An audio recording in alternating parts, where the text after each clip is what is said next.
तो सिंपल सी बात है सर, करियर आपके हाथ में है, इंस्टीट्यूट कोई सुनवाई नहीं करता, तो बेटर ये है जितना बेस्ट, मैंने कहा ना प्रेजेंटेशन जितनी बेस्ट देगा होगे वो बढ़िया हो जाएगा। Presentation means neat and clean, मतलब लिखा हुआ पता लग रहा है कि आपने लिखा गया, डॉक्टर की हैंडराइटिंग नहीं चल रही। क्योंकि कई बच्चे होते हैं सर, भाई साहब पहला क्वेश्चन स्टार्ट करेंगे, कई बच्चे मैंने देखे हैं, पहला क्वेश्चन स्टार्ट करेंगे इतना बढ़िया तरीके से, बिंदी, लिपस्टिक, मैनिक्योर, पेडिक्योर, सिंदूर तक लगा देंगे उसके, ऐसी हैंडराइटिंग करेंगे उनको खुद भी लगता है ये मेरी हैंडराइटिंग है, ऐसा वास्तव मैंने की नहीं। और फिर उनका देख लो आंसर नंबर 5 देख लो उनका, वो किसी और बच्चे की हैंडराइटिंग लगेगी। मतलब 1 से करते 2, 3, 4, 5, 6, छठा क्वेश्चन ऐसा होगा लास्ट वाला, उनको खुद ही समझ में लिखा क्या है। तो आप खुद समझो, आप खुद देख के जब छठे क्वेश्चन को देख के कह रहे हो अच्छा ये मेरी हैंडराइटिंग है क्या, एग्जामिनर क्या समझ पाएगा। प्रॉब्लम क्या है, हमने पहले पे तो टाइम लगा दिया पूरा, सब कुछ सरा शुरू किया आगे, बिल्कुल एकदम अंडरलाइन बॉक्स। मैं कहा सर मिलने 5 ही है, मिलने 5 ही है, 5 का क्वेश्चन 6 तो वो देगा नहीं, तो टाइम मैनेज करके चलो ना। स्टार्टिंग से अपने माइंड में लेके चलो भाई 100 नंबर का अगर पूरा करना है तो 100 नंबर का पूरा कैसे होगा। सर प्रॉब्लम सबसे बड़ी, बच्चों का पेपर पूरा नहीं होता। अब बच्चे अगर नंबर नहीं आते, भाई नंबर कैसे आएंगे, मतलब 100 नंबर का पेपर, चलो टेक्स्ट में तो ये है भाई, टेक्स्ट में सिंपल सी बात है नंबर मिल जाएंगे। जो बाकी पेपर लिखने वाले हैं सर, लो में नंबर नहीं मिलते, ये बात ध्यान रखना, लो में पूरे में से पूरे नहीं मिलेंगे। और अगर पेपर 100 का पूरा नहीं हो रहा तो नंबर नहीं आएंगे। मतलब बच्चे मारते हैं सर पेपर किया तो मैंने 70-80 का ही किया, रीजन भी एक तो प्रैक्टिस की कमी, आप घर से प्रैक्टिस नहीं करते, लिख के कभी देखे नहीं होंगे क्वेश्चन आपने, ऑडिट आपसे जितना मर्जी करवा लो। मतलब कमाल की बात है, बच्चा रिवीजन देखो कैसे करता है जी, रिवीजन कैसे करता है, हाथ में टीचर की नोटबुक लेके बैठ जाएगा, ठीक है, और फिर ऐसे करेगा, अच्छा ठीक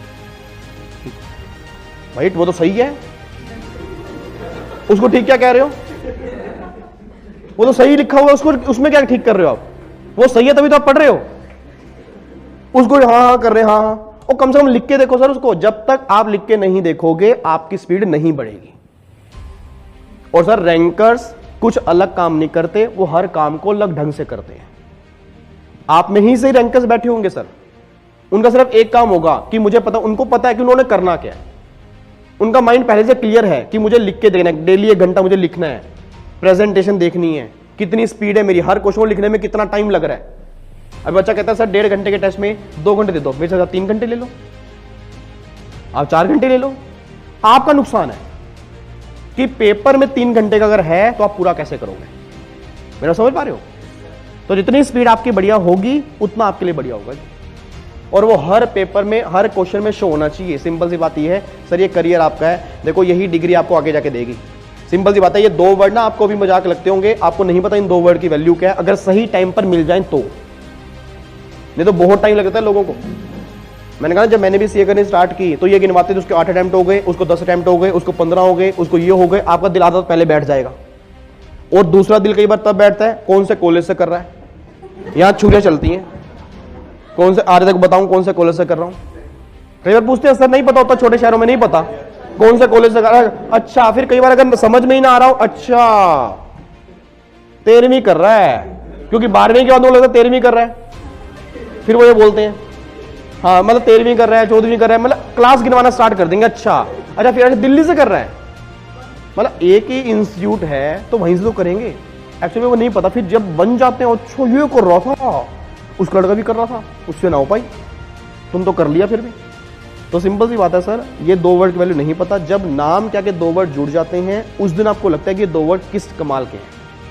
क्योंकि अगले आने वाले ना, आप खुद सोचना सर, अगले आने वाले जितने भी साल हम जिंदा रहेंगे, पता नहीं कितने, भगवान बहुत लंबी उम्र करे, जितने भी साल रहेंगे इसी डिग्री ने आपको देने हैं पैसे, बिल्कुल पैसे इसी डिग्री ने देने हैं सर, आपके हर ड्रीम इस डिग्री ने पूरे करने हैं। घर में गाड़ी आएगी, नए घर बनेंगे, फैमिली खुश होगी, आपकी पूरा परिवार खुश होगा, रिलेटिव में इज्जत बनेगी, लोग आपको पहचानेंगे, सब कुछ डिग्री ने देना है। तो उस डिग्री के लिए मेहनत क्यों नहीं करनी चाहिए, बट मेहनत भी उस लेवल की होनी चाहिए कि जो बाहर लोग, आप हमें क्या लगता है हम क्लास में जो बैठे हैं यही तो कॉम्पिटिटर हैं सर, लाखों लोग एग्जाम देने के लिए बैठे हैं, दिन रात पढ़ रहे हैं, आपको तो फिर भी भगवान ने कोचिंग देने का मौका दिया, पेरेंट्स ने पैसे दिए, कई लोगों से पैसे ही नहीं होते सर। आज मैं रिवीजन क्लास डालता हूं सर, पेरेंट्स तक को आते हैं, रोते हैं कि आपने हमारे बच्चे को बचा लिया, पैसे नहीं थे मतलब उनके कोचिंग देने के, वो रिवीजन क्लास देख के बच्चे रैंक लेके आ गए हैं। अब कमाल की बात देखो, 200 घंटे का इनकम टैक्स, लोग 26 घंटे की रिवीजन क्लास देके रैंक लेके आने, कह रहे सेल्फ स्टडी करके बच्चे ने रैंक ली है, सिर्फ रिवीजन क्लास जो आप डालते गए पढ़ते गए। तो ऐसे भी तो बच्चे हैं बिना कोचिंग के रैंक ले आते हैं, तो उनके अंदर भी तो जुनून होता होगा ना, आग होती होगी। प्रॉब्लम क्या है, जब तक हमें सारी फैसिलिटी मिलती हैं तब तक लगता है चल छोड़ना, और जिस दिन फैसिलिटी मिलनी बंद हो गई उस दिन आपको फील होगा कि वैल्यू क्या थी आपको। तो सिंपल सी बात है, हर चीज सर आसानी से जो मिल जाती है उसकी रिस्पेक्ट करनी चाहिए, तभी आप लाइफ में कभी आगे बढ़ते हो। नहीं तो क्योंकि हमें तो सर, मैंने कहा ना, जब आपको तो इतनी फैसिलिटी मिल रही है, हमें नहीं मिलती थी सर, और ये में भी यही रीजन होगा हम जल्दी सीए बन गए, क्योंकि हमारे अंदर आग लगी पड़ी थी कि भाई साहब अगर नहीं किए तो कई लोगों की बातें सच्ची हो जाएंगी। हाँ भाई इसने कहा था तू सीए नहीं कर सकता, देख लो उसके बाद सच्ची हो गई।